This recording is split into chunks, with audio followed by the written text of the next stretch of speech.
안녕하세요. 절대값TV의 명품 PD 한PD입니다. 자, 오늘 이번 시간에는 은퇴 주거지의 선택, 자, 이 주제를 가지고 한번 이야기를 해보겠습니다. 자, 우리가 직장에 다니다가 은퇴할 때쯤의 나이가 일반적인 건 아니지만 이제 군인, 공무원 기준으로 보면, 연령으로 보면 이제 그 정도 나이가 되는 것 같아요. 일단 그 55세에서 60세에 은퇴를 하면 일단 모든 게 상황이 바뀌어요. 일단 내가 들어오는 수입이 바뀌는 거고, 그리고 이제 한 나이 60이 되면 몸도 이제 바뀌는 거죠. 그동안 혹사했던 몸을 이제 힐링도 해야 되고, 이제 건강상의 문제도 정밀하게 체크해야 할 때이고, 아이들도 대학교를 일찍 결혼하신 분들은 뭐 대학교를 졸업하고 이제 취업을 하고, 빠른 아이들은 결혼도 해야 되는 나이고 출가를 시켜야 되는 나이고, 주변의 모든 환경이 바뀐다. 자, 그리고 일단 은퇴를 하니까 내가 이제 직주 접근에 대한 고려를 할 필요가 없지 않습니까? 기존에 다니는 직장을 뭐 다닐 필요가 없는 거니까 새로운 직장을 또 얻으면 또 그곳에 맞게 찾아야 되는 거지만, 자, 그리고 이제 아이들의 교육적인 환경도 그렇게 신경 쓸 필요가 없다. 자, 그러면 이제 집을 바꿔줄 타임이라는 거죠. 자, 집을 바꿔준다는 의미가 뭐가 있냐면, 기존에 살던 집에서 새로운 지역에서 새로운 주거지를 찾아가지고 새로운 생활을 또 시작할 수 있는 계기가 될 수 있고, 자, 그런 점에서 은퇴 후에 어떤 그 최적화 이 집의 어떤 주거 지역은 어디이고, 집의 형태는 무엇이고, 어떻게 계획을 짜야 되나, 뭐 그런 이야기 집중적으로 해보겠습니다. 자, 우리가 이 얘기를 안 할 수가 없는 것이, 보통 이제 은퇴하면은 전원생활을 또 꿈꾸시는 분들이 있잖아요. 뭐 이제 시골로 내려가서 전원생활을 꿈꾸시는 분들도 있을 것이고, 분명히 이동하는 경우가 많다는 거예요. 뭐 평수를 줄여서 옮길 수도 있고, 자, 그런 점에서 한번 생각을 해봐야 돼요. 자, 그리고 이 집이라는 것은 우리가 잘 옮겨야 되는, 제가 이제 다년간의 경험을 통해서 보면, 한 번에 주거 이동이라는 것은 좀 신중하게 해야 돼요. 왜냐면 그게 이제 나에게 어떤 복이 되는 자리가 있고, 경우에 따라 그게 죽을 자리가 되는 경우도 있어요. 잘못 들어가면 어떤 신중하게 해야 된다라는 거예요. 은퇴 전과 은퇴 후는 모든 것이 달라진다. 자, 은퇴 전은 아이들의 교육에 집중했다고 하면, 은퇴 후는 나의 건강, 그리고 취미생활, 자, 이런 게 이제 집중을 해야 된다는 거죠. 그리고 이제 일단은 제 개인적인 전제 조건이 뭐냐면, 집에 오래 살았잖아요. 이제 오래 살다 보면 이제 구축에 사는 경우가 많았을 경우가 있어요. 자, 이제 신축을 한번 옮겨준다. 신축 아파트를 분양을 받든지 아니면 준신축을 사든지 축에 대한 아파트로 한번 옮겨준다. 자, 그 신축으로 옮겨준다라는 것도 한번 우리가 생각해 봐야 될. 자, 우리가 이제 은퇴 후에 집을 선택할 때는 이제 나의 어떤 그 체력, 뭐 건강, 나이에 따라 많이 변하지 않았습니까? 날씨, 뭐 온도, 습도 이런 걸 우리가 체크하지 않을 수가 없어요. 이제 나이가 들면 춥잖아요. 추운 걸 싫어하잖아요. 그러니까 뭐 따뜻한 지역을 또 선호할 수도 있는 거고, 습도가 너무 높은 지역도 안 되고, 주거 환경을 또 봐야 되겠죠. 뭐 당연히 이제 상권이나 마트, 종합병원이 가까운 곳, 그리고 주택 여건, 거주 비용도 이제 저렴해야 되겠죠. 은퇴 후에는 나의 수입이 줄어드는 거니까. 자, 그리고 이제 은퇴 후에는 아무래도 이제 안전을 또 생각할 수밖에 없어요. 이제 나이 드신 분들끼리 살아야 되니까. 자, 그리고 이제 종합병원이 근처에 있으면 좋다. 자, 이런 것들이 주거지 선택하는데 기본 요건들이다라고 보시면 되겠죠. 여론조사를 해보면, 이제 서울에 있는 사람들, 수도권에 있는 사람들을 전제로 해보면, 은퇴 후의 선호 지역이 이 경기도예요. 경기도. 이제 복잡한 서울 도심에서 이제 경기도 외곽으로 가고 싶다라는 거예요. 이게 왜 그러냐면, 뭐 자기 자식들도 거의 뭐 서울 수도권에 살고 있잖아요. 그러니까 경기도를 못 벗어나는 거예요. 그리고 경기도는 주변에 신도시가 많으니까 또 쾌적하잖아요. 자, 그런 지역을 선호하더라라는 거예요. 여론조사 해보니까. 그리고 선호하는 주택은 나이가 드니까 아파트보다는 단독주택이더라. 아무래도 어떤 나이가 들면 좀 힐링을 하면서 살고 싶잖아요. 이 아파트 콘크리트 속에 평생 살았으니까 지겹죠. 지겨운. 그리고 이제 가장 우선적으로 꼽는 것은 자연 친화적 환경이라는 거예요. 이게 나이가 들면 이제 뭐 많이 걷기도 하고 건강도 생각해야 되고, 웰빙 라이프를 하려고 하면 자연 친화적인 공원이라든지 뭐 수목원이라든지 뭐 그런 것이 있는 곳을 좋아하더라. 33.2%가 자연 친화적 환경을 좋아하더라. 뭐 현재 주생활권 유지라는 것이 한 26% 정도, 편의시설 근접 생활권도 중요하다. 한 17%. 그리고 가족 친지들이 가깝게 살아야 된다는 게 12%. 자, 이게 12%인데, 저 개인적으로 보면 이게 제일 중요한 요소. 가족 친지들이, 뭐, 친지까지는 뭐, 그렇게 필요 없고, 뭐, 친지들을 자주 만날 일은 없잖아요. 최소한 가족들이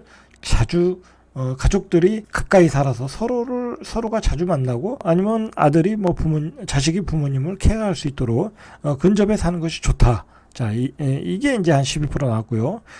부동산 가격, 경제적 요인이 8.2% 정도 나왔어요. 자, 은퇴 후 가장 필요한 주거환경 요소로는 33.4%가 병원으로 봤어요. 보건의료시설. 자, 이게 왜 그러냐면, 나이 이제 50에서 60대면, 이제 뭐, 고혈압도 생기고, 당뇨도 생기고, 콜레스테롤도 수치가 높게 나오고, 그렇단 말이에요. 그때부터 이제, 집중적으로 관리를 해야 되거든요, 몸을. 자, 그러다 보면, 병원에 자주 가야 돼요. 그리고, 이제 나이 50대면 뭐, 경우에 따라 뭐, 심근경색도 없고, 갑자기 이 몸이 아플 수가 있어요. 유급상이 올 수 있다라는 거예요. 그러면 또, 유급상이 오면 이게 골든타임을 놓치면 안 되니까, 이 가까운 병원에 있어야 돼요. 저의 문제만이 아니라 본인의 문제도 있고, 그리고 부모님의 문제도 있거든요. 이제 은퇴하는 사람의 나이가 60이라고 하면 부모님은 뭐 80이나 85살, 뭐 90 그렇게 가까이 됐을 거 아니에요? 자, 그럼 그 부모님 이제 은퇴하는 분이 아들로서 케어를 해야 된단 말이에요. 실제로 제가 이제 나이가 이제 50대 중반이잖아요. 이제 생활을 해보니까 가장 중요한 게 상권 이런 거더라는 거예요. 이런 거. 실제로 생활을 해보면 나이 들어서는 이 병원이 가까운 데 많아야 된다. 그리고 종합병원이 가까이 있어야 된다라는 거예요. 자, 이제 우리가 어디에 살 것인가 고민을 해보면 일단 기존에 있던 곳에 살아야 하나. 자, 기존에 있던 곳이 만족스러우면 뭐 이동할 필요가 없죠. 내 어머니, 아버지, 자식들 모두가 가까이 살고 그 주거 요건이 뭐 다 좋다 살기에는 그러면 굳이 옮길 필요가 없어야 돼요. 자, 그러나 이제 이사를 가야 되는 경우가 있을 수 있다라는 거예요. 예를 들어서 내가 사는 곳과 자식이 사는 곳이 너무 떨어져 있다라고 하면 한번 우리가 생각을 해봐야 돼요.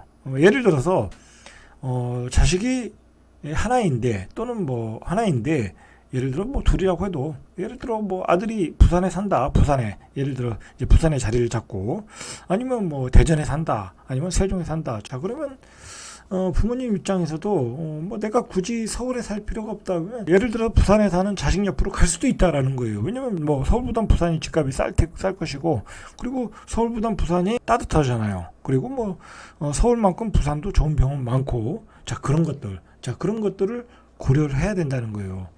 자, 이게 제가 경험을 해보니까 이 지근에서 가까운 거리에서 부모님 케어가 중요하다. 그리고 우리 세대가 대부분 시골에서 살다가 서울로 이렇게 와서 공부를 하고 직장을 잡으신 분들이 많잖아요. 그러면 대부분이 또 부모님들이 지방에 사는 경우가 많아요.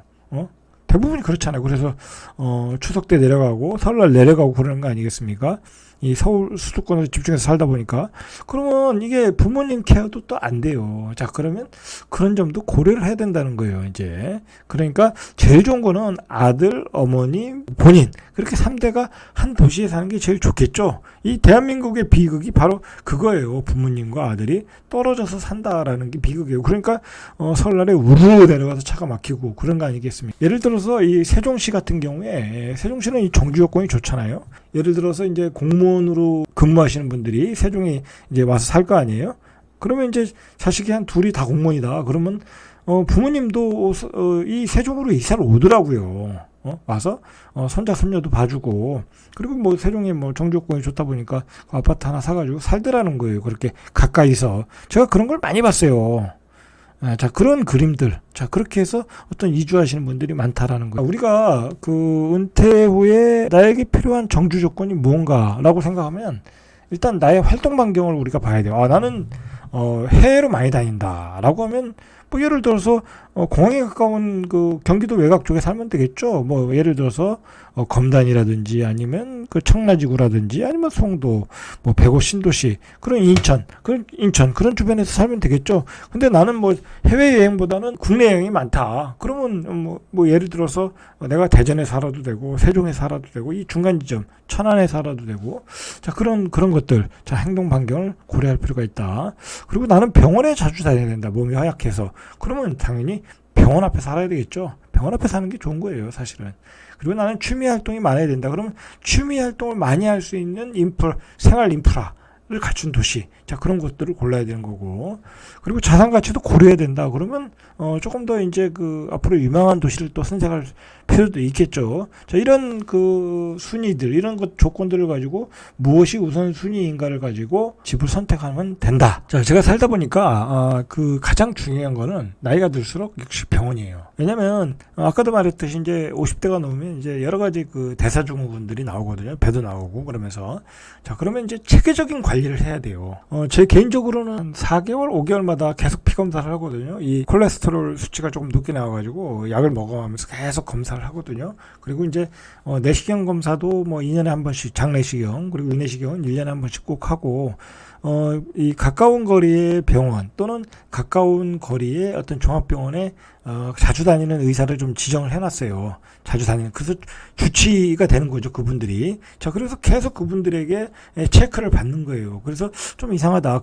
이상하다 그러면 또 전문적인 검사를 해보고, 그리고 그분들이 이렇게 의사들과 계속 한 의사들만 이렇게 주치의로 다니면은 그분들이 이제 이번에는 예를 들어서 전립선 쪽을 검사해 보세요. 아니면 다른 쪽을 검사해 보세요. 계속 체크를 해줘요. 자, 그래서 나이 들면은 병원에 가까이 좋은 병원, 좋은 병원에 큰 병원에 가까이 자주 다닐 일이 많다. 자, 그런 점에서 병원이 가까운 곳이 좋다. 그리고 긴급상황에도 좋고. 자, 그리고 이제 만약에 이제 큰 병원이 가까우면 우리가 부모님도 큰 병원에 자주 모실 일이 많잖아요. 검사 받으러 가야 될 일도 많고. 그러면 모시고 다니기도 좋고. 자, 병원이 가까운 것이 장땡이다라고 생각을 해요. 그리고 우리가 나이가 들면 이제 다 남자들이 가지고 있는 로망이 뭐냐면 이 전원주택이거든요. 이 도시를 떠나 전원으로 가고 싶은 거죠. 자, 근데 여자들은 별로 이렇게 선호를 하지 않아요. 그런데 우리가 전원주택으로 가는 이유 중에 하나가 제가 생각하기에는 우리 산업화가 되면서 많은 사람들이 시골에 살다가 도시로 이주해 왔잖아요. 그러니까 이제 힘든 직장을 마무리하고 다시 이제 옛날로 돌아가고 싶은 거예요. 자, 그래서 전원주택에 대한 수요도 많고 땅에 대한 수요도 많아요. 자, 그런데 이게 여러 가지로 문제가 있어요. 이게 전원주택이라는 게 생각보다 땅값도 요즘은 비싸고 집을 짓는 게 비싸요. 비용이 많이 들어간다는 거죠.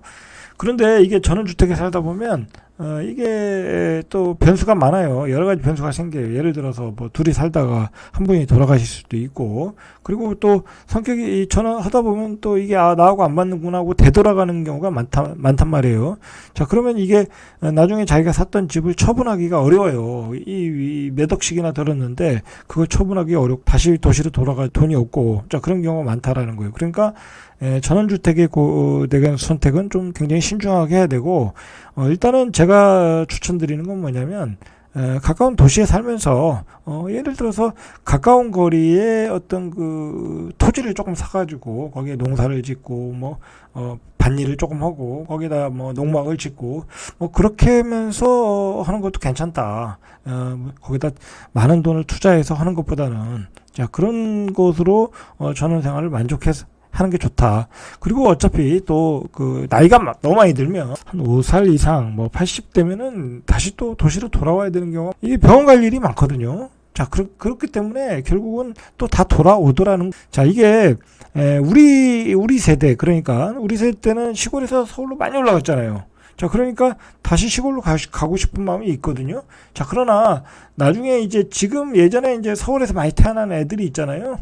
지금 예를 들어서 한 30, 40, 지금 40대 이전으로는 거의 도시에서 태어난 애들이 많거든요. 그럼 걔들은 전원으로 가고 싶은 애들이 별로 없어요. 계속 도시에 살고 싶은 애들이 많아질 수 있어요. 그러니까 나중에 전원주택은 이게 나중에 그 붐이 사라질 수 있어요. 나중에는 애물덩어리가 될 수 있어요. 애물덩어리가. 자, 전원주택에 가는 것을 해야 되고, 굳이 간다고 하면 그냥 가까운 거리, 자기 집에서 가까운 거리에 그냥 주말 농장 개념으로 이용하는 것도 괜찮다. 자, 그리고 우리가 노후 은퇴 자금으로 우리가 이제 주택연금을 들잖아요. 근데 사실 여유가 조금 있으면, 여유가 없는 분들은 드시는 게 좋은 거고, 사는데 여유가 있다고 하면 최대한 미루는 게 좋아요. 최대한 미루고, 가령 이제 더 이상 집값이, 나는 여기서 더 이상 집값이 올라가는 게 의미가 없다. 자, 그런 분들은 이제 나중에 주택연금을 들든지 아니면 집을 팔아서 그걸 자산으로 노후 자금으로 활용하든지 자 그렇게 하시면 될 것 같아요. 자 저는 이제 가장 그 이상적인 그림은 제가 이제 경험한 바로는 가장 좋은 거는 결국 나이가 들면 뭐 가족끼리 만나는 거 외에 별로 뭐 그렇게 모임이 없어요. 친지들도 뭐 이제 경조사 때 만나는 거고 그렇다고 뭐 이제 나이가 들었는데 뭐 친구를 자주 만날 일도 없고 직장 동료 만날 일도 없고 그럼 가족끼리 만난다. 아들과 손자를 만나는 거예요. 그러면 가장 좋은 게 3대가 같이 모여 사는 거예요. 3대가 지역에 모여 사는 거예요. 할아버지, 아들, 손자. 자, 그렇게 3대가 한 동네에 모여 사는 거 좋다. 자, 그리고 아버지는 본인은 이 병원이 가까운데 살자. 우리가 살다 보면 인생이 그렇게 길지 않아요. 생각보다 길지 않다. 그리고 내가 결국은 나의 입장에서는 이 부모님을 케어를 해야 돼요. 부모님을 케어. 자, 그 부모님을 케어할 수 있는 거리. 자, 그런 그 가까운 거리에서 사는 게 가장 좋다. 결국은 우리가 뭐 사람이 산다는 건 뭐예요? 행복이라는 거잖아요. 자, 행복이라는 건 가정에서 와야 행복이 오는 거잖아요. 그죠? 가정에서 내가 부모님에게 모든 도리를 다 할 때, 그리고 내가 자식들을 자주 볼 때, 손자들을 자주 볼 때, 서로가 잘 어울릴 때, 그럴 때 행복하잖아요. 그러니까 좋은 정주 요건이 같은 도시에서 다 함께 3대가 같이 산다. 자, 그게 중요한 거예요. 여기까지 이상 절대값TV의 명품 PD 한 PD였습니다.